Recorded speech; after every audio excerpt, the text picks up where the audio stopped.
Olá, meu nome é Ana Beatriz, eu sou aluna de graduação em Ciências Biológicas na UERJ e estudante de iniciação científica orientada pelo professor Valdinei Mello.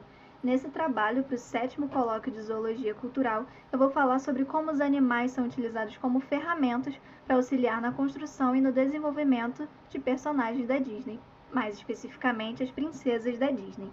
Eu selecionei 3 personagens e nós vamos começar pela princesa Jasmine. O filme Aladdin conta a história de um jovem ladrão, o Aladdin, que vive na cidade fictícia de Agrabah e que um dia conhece a filha do sultão, a Jasmine. Quando Aladdin conhece a Jasmine, é justamente quando ela havia fugido do palácio para conhecer o mercado popular da cidade sozinha. Ela também está sendo pressionada nessa época a escolher um pretendente para se casar. Assim, desde o início da história, fica bem fácil de perceber que a princesa Jasmine não se encaixa muito bem na vida de princesa e na vida que ela tem no palácio. Juntamente a Jasmine, a gente é apresentado a Rajá, que é o tigre de estimação da princesa. Apesar de ser, obviamente, muito bem tratado, é minimamente curioso pensar o que um animal selvagem está fazendo num lugar desse que é tão oposto à natureza onde ele estaria. Rajá é um animal selvagem, então, que é domesticado para o convívio com seres humanos. Ele representa muito bem a personalidade e a situação que a Jasmine se encontra. Jasmine é retratada como uma personagem com muita força, independência e coragem, mas que apesar de tudo isso, vive presa no palácio restrita às leis e os costumes do seu povo, além de estar sob as ordens do seu pai, o sultão. Dessa forma, Rajá consegue refletir muito bem como é ser um indivíduo com traços extraordinários, mas que está preso num local que não é o ideal para ele. A próxima é a Rapunzel, do filme Enrolados. Rapunzel é uma princesa que foi sequestrada ainda no berço por conta de seus poderes de cura e rejuvenescimento. A sequestradora, chamada de Gothel, isola Rapunzel numa torre e cria a menina como sua filha. Mas desde criança, Rapunzel é aterrorizada com histórias de que o mundo é um lugar terrível e assustador, cheio de pessoas que só querem machucar a princesa. Dessa forma, Gothel fez com que Rapunzel ficasse apegada e dependente dela. Assim, só ela pode usufruir dos poderes da princesa.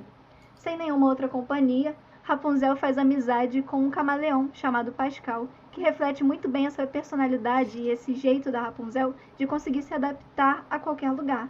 Mesmo estando em isolamento na torre, ela aproveita muito bem os dias dela com aprimoramento de técnicas de pintura, lendo livros, aprendendo a cozinhar, costurar e se divertindo com jogos, tudo isso sozinha. Mas a curiosidade sobre o mundo fora da torre cresce cada dia mais, e assim, quando Rapunzel tem a oportunidade, ela sai da torre. E nessa aventura, ela mais uma vez demonstra esse poder de adaptação que ela tem. Ela está interagindo com outras pessoas pela primeira vez, ela passa por experiências tensas com bandidos em situações de perigo, ela participa de um festival na cidade onde ela conquista o carisma de várias pessoas e prova que, apesar de tudo, ela consegue se adaptar muito bem a todas essas novas experiências. A próxima princesa é a Cinderela, que é uma moça que é forçada a conviver com sua madrasta e 2 irmãs adotivas após a morte de seu pai. Enquanto as 2 irmãs recebem um tratamento super especial, Cinderela é tratada como uma empregada em sua própria casa, sendo humilhada e desprezada pelas outras 3 moças. Os únicos amigos da princesa são os animais da casa, como passarinhos, galinhas, um cachorro, mas há um destaque maior para os ratinhos, principalmente os ratinhos Jaque e Tatá, que são esses da imagem à esquerda. É muito fácil perceber qual é a associação entre Cinderela e os ratinhos. Assim como eles, Cinderela é vista como uma praga, alguém indesejável na casa, que deve ser pisoteada, atormentada. E os ratinhos, eles vivem reclusos ao sótão, mas quando eles se movimentam pela casa, eles fazem isso pelas rachaduras entre as paredes, fazendo com que eles passem despercebidos à vista dos demais habitantes da casa. De forma não muito diferente, Cinderela também vive reclusa no sótão, que é o seu quarto. Ela só sai para realizar os seus afazeres domésticos e para cuidar dos animais da casa. Agora, dando uma atenção maior à madrasta de Cinderela, conhecida como Lady Tremaine, ela é a principal antagonista da história, junto às suas 2 filhas, e o seu animal de estimação é o gato chamado Lúcifer, que representa muito bem essa personalidade egoísta e cruel da madrasta. Ele é um perfeito reflexo desse relacionamento da madrasta com a enteada, nessa relação de gato e rato. Lúcifer representa a maior ameaça à vida dos ratinhos Jaque e assim como a madrasta é a maior ameaça à vida de Cinderela. Então, assim, a gente consegue estabelecer uma relação entre as personagens apresentadas e os animais que as acompanham.